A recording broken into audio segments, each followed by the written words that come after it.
এই ছেলেটা যাকে দেখতে পাচ্ছেন, এই ছেলেটা 50টা মেয়ের কাছ থেকে টাকা চাইছে এবং এর ভিতরে বেশ কয়েকজন মেয়ে তাকে টাকা দিতে বাধ্য হয়েছে। কি কারণে জাস্ট শুনতে থাকুন। এবং সেই টাকা দিয়ে সে ঢাকা শহরে থাকতেছে এবং তার গার্লফ্রেন্ড আছে, সেই গার্লফ্রেন্ডের খরচ সে দিচ্ছে। কিভাবে সম্ভব? বা ওই মেয়েগুলো কেন তাকে টাকা দিচ্ছে? এখানে আমাদের আপনাদের জানার বিষয় কি, খুবই ইন্টারেস্টিং বিষয়। এই ছেলেটা কি করত, যাদের মেসেজ পাঠানো যাইতো তারা তাদেরকে মেসেজ পাঠাইতো আর কি, ফেসবুকের মাধ্যমে মেসেজ পাঠাইতো বা বিভিন্ন মাধ্যমে মেসেজ পাঠাইতো।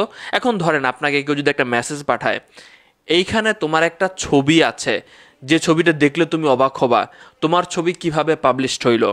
একজন একটা লিঙ্ক দিয়ে দিল, আপনি যখন ওই লিঙ্কে ক্লিক করলেন দেখলেন যে ফেসবুকের মতোই দেখা যাচ্ছে, আপনি আইডি দিয়ে দিলেন, পরবর্তীতে দেখা গেল যে ঢুকলো না কিছুই। আপনি মনে করলেন যে না, একটা বাহতাবাজি, কিছুই হয় নাই, কিন্তু আপনার আইডি পাসওয়ার্ড ওর কাছে চলে গেছে।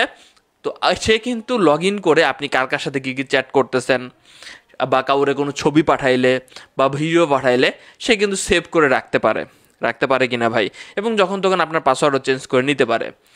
তো এইভাবে আসলে সে এইভাবে মেসেজ পাঠাইতো। তো প্রথমে আসেন, আপনাদের যেটা করতে হবে, আপনারা ফেসবুক মেসেঞ্জারে গিয়ে সেটিংয়ে যাওয়ার পরে প্রাইভেসি অ্যান্ড সেফটিতে যাবেন। সেফটিতে যাওয়ার পরে মেসেজ ডেলিভারিতে যাওয়ার পরে সবগুলো ডোন্ট রিসিভ রিকোয়েস্ট এগুলো করে দিবেন, যাতে অপরিচিত মানুষজন আপনার কাছে এইভাবে মেসেজ না পাঠাতে পারে। আমাদের তো অনেক কৌতূহল ভাই।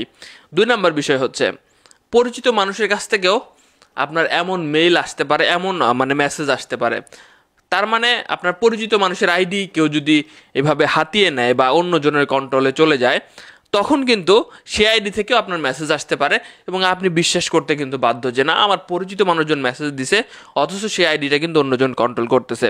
তো সেক্ষেত্রে অর্থাৎ কোনো ধরনের লিঙ্কে আপনি প্রবেশ করবেন না। এটা হচ্ছে সবচেয়ে গুরুত্বপূর্ণ মেসেজ, ভিডিওটি শেয়ার করে দিবেন। কোনো ধরনের লিঙ্কে প্রবেশ করবেন না, সেটা পরিচিত হোক বা অপরিচিত হোক। লিঙ্কগুলো যদি ভালো হয় তাহলে এমনিতেই লিঙ্কগুলোর পরিস্থিতি আপনি চোখের সামনেই দেখতে পাবেন। তো দর্শক শ্রোতা, এই ছেলেটা এইভাবে মানে অনেকগুলা মেয়ের কাছ থেকে তাদের আইডি পাসওয়ার্ড জেনে গিয়েছিল এবং সেখান থেকে তারা তাদের বয়ফ্রেন্ড হোক বা কাছের মানুষজনদেরকে হোক ছবি বা পাঠাইছিল। তো সেই ছবিগুলো সে ছড়িয়ে দিবে বা তার কাছের মানুষজনদেরকে দিয়ে দিবে, এমনটা বলে তাদের কাছে টাকা চাইতো। এবং ছেলেটা খুব চালাক, নিজের বিকাশ নগদের সে টাকা নিত না, সে বিভিন্ন জায়গায় গিয়ে মার্কেট করত এবং তাদেরকে বলতো যে এই মার্কেটের এই পেমেন্টটা তোমরা করে দাও। এইভাবে চলতেছিল। চলতে চলতে হঠাৎ করেই বাংলাদেশের সিআইডির কাছেই ধরা খাইছে আর কি, গ্রেপ্তার হয়েছে।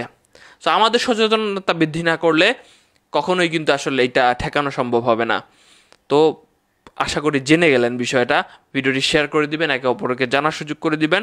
অবশ্যই ভাই, অপরিচিত মেসেজ যাতে আপনাকে না আসে এটা খেয়াল রাখবেন। অপরিচিত মানুষকে ফ্রেন্ডে নিয়ে আসবেন না। পরিচিত মানুষজন মেসেজ দিলেও যে সব মেসেজ বিশ্বাস করতে হবে সেটাও কিন্তু নয়।